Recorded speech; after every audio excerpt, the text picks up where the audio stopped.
Hi, I'm Kerry Webb with your Blue Collar Blueprint here in Dallas, and I'm explaining the 7 steps to blue collar business growth. Step number 1, know where you are. If you want to grow your service business, stop guessing. Start with the facts. Before you worry about hiring more people or getting more trucks or spending money on advertising, you need to know exactly where you are today. What's your revenue?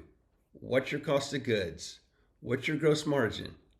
What is your overhead and the resulting net profit? Also, a couple other things that are really important. How many calls are you running? What's your average daily and weekly revenue requirement? How many replacement leads do you generate? And how many do you close? You see, you don't need 100 numbers, you need the right numbers. Because once you know what's working and where you're losing money, then you know where to start. Know your numbers, then build the plan. I'm Kerry Webb with BGS Blue Collar Blueprint, here to help you any way I can. Build your business, build your team, build your life.